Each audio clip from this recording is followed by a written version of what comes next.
to have a term in the Diagnostic and Statistical Manual in order to then call it a disease and treat it as a disease and write a prescription for it. When I went to medical school, there were only 6 or 7 items in the manual. Now there are over 300.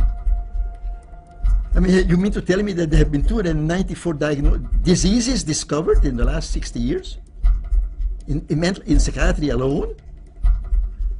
It's a joke.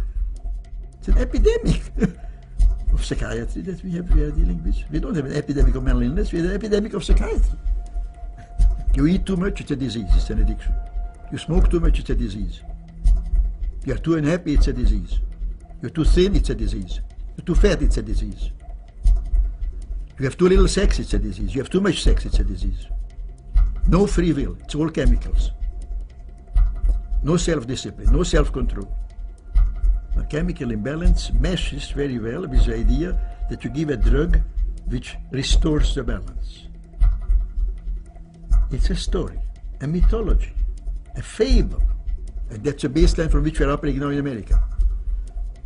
The child doesn't perform the way he should or behave as he should. He is not responsible. Some chemicalist will give him a chemical. You hear day in and day out on television that this is a mental illness and that's a mental illness. And Zoloft is advertised. Beer you can't advertise, but Zoloft you can advertise. Now it's not just psychiatry, it's the whole psychiatrization of the culture. Now what's more toxic, Zoloft or beer?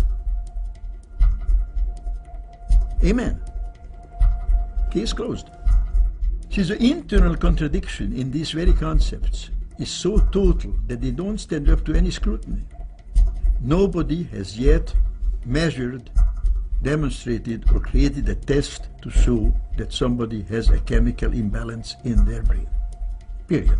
Psychiatrists are getting more and further and further and further away from this human-to-human touch.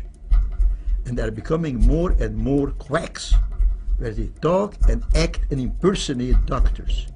They talk about diagnoses and treatments and the brain and all this kind of stuff about which they know nothing. Zero. It's not science, it's politics and economics. That's what psychiatry is, politics and economics. Behavior control. It is not science, it is not medicine. This is so big that it boggles the mind.